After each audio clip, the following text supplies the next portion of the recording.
Switzerland का संविधान। आप सब जानते होंगे कि स्विट्जरलैंड विश्व का सबसे सर्वाधिक प्राचीन लोकतंत्र है। स्विट्जरलैंड का राजनीतिक विकास लोकतंत्र का ही विकास है और स्विस संविधान एवं शासन प्रणाली का आधुनिक शासन व्यवस्था में विशिष्ट स्थान है। ठीक है। स्विस संविधान का महत्व।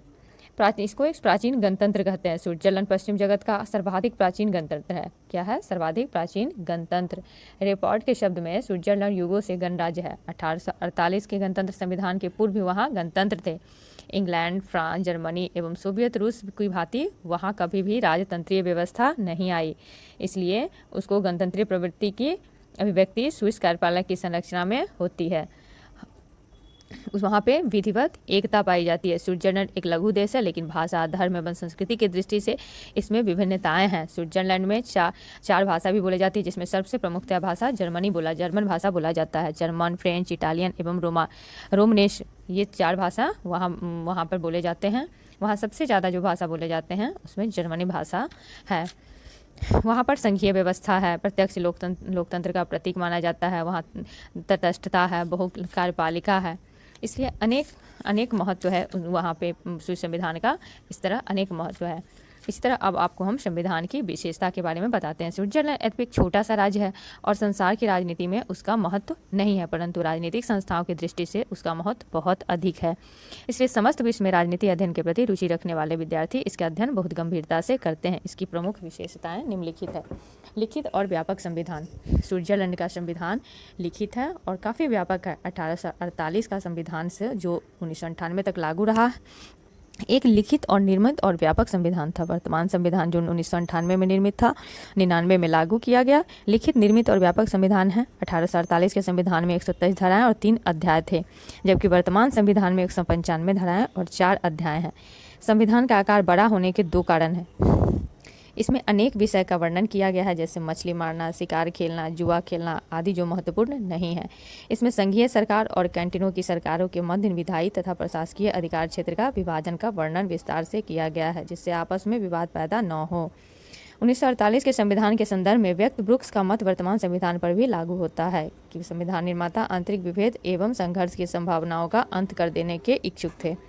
इस प्रकार जॉन मेंस ब्राउन का मत भी वर्तमान संविधान पर लागू होता है कि केंद्रीय एवं कैंटोनों के शासन के मध्य स्पष्ट शक्ति विभाजन के कारण संविधान विस्तृत हो गया है।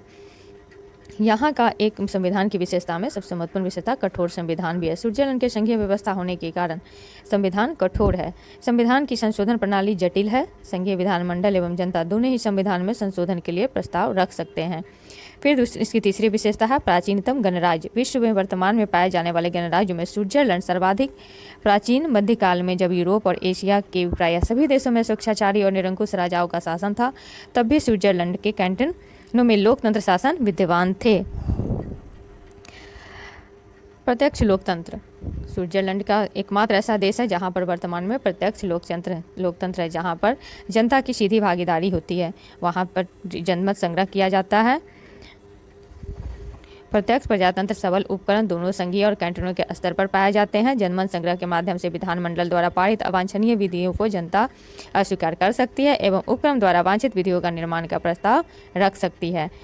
उसकी 5वीं विशेषता है उदारवाद का प्रभाव, इफेक्ट ऑफ लिबरलिज्म। स्विस संविधान पर उदारवादी विचारधाराओं का प्रभाव।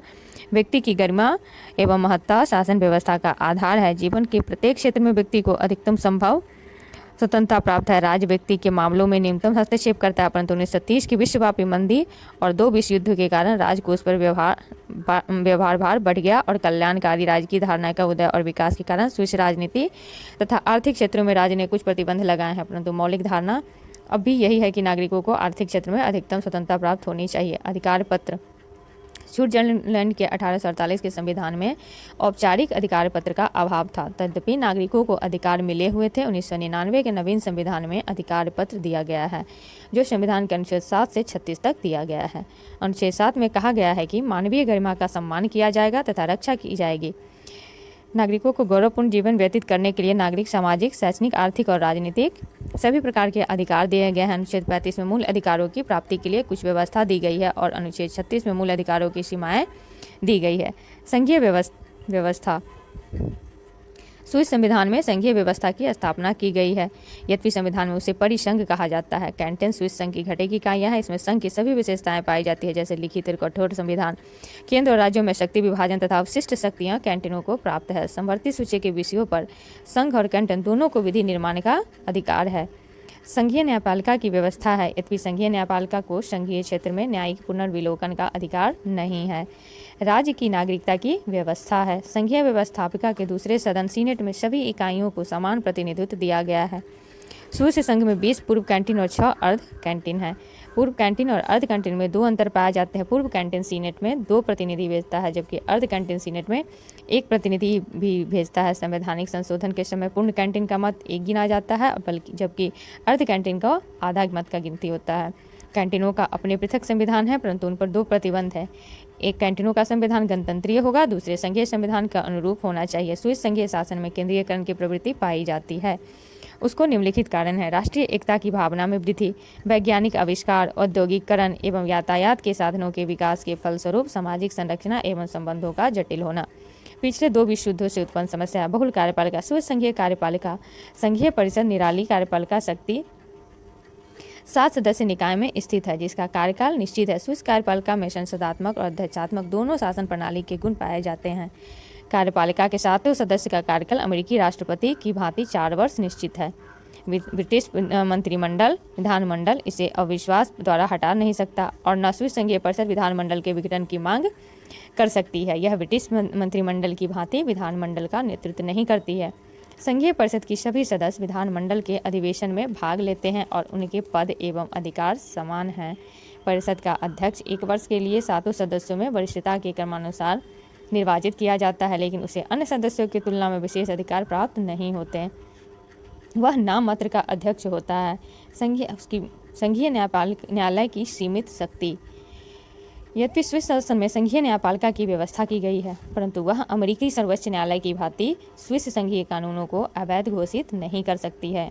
उनके पास ये शक्ति नहीं है कि स्विट्जरलैंड में बनाए हुए कानूनों को अवैध घोषित करे, जिस तरह अमेरिका में बनाए हुए कानून को वहाँ की सुप्रीम कोर्ट अघोषित कर सकती है।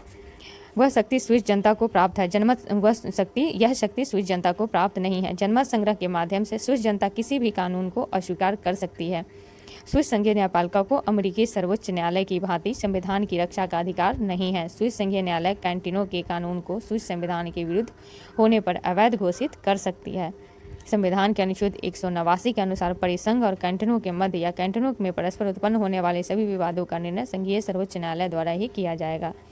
स्थानीय शासन। स्थानीय शासन की इकाइयों को स्विट्जरलैंड में पर्याप्त स्वतंत्रता प्राप्त है। स्विस शासन में 3 इकाई होती है: संघ, कैंटन, कम्यून। वहाँ यह सिद्धांत पाया जाता है कि स्विस जनता को कैंटन से पहले कम्यून और संघ से पहले कैंटन का संबंध रखना चाहिए। वह नागरिकता त्रिसूत्री कम्यून में निवास के आधार पर कैंटन की सदस्यता प्राप्त होती है और कैंटन का नागरिक स्विस संघ का नागरिक होता है।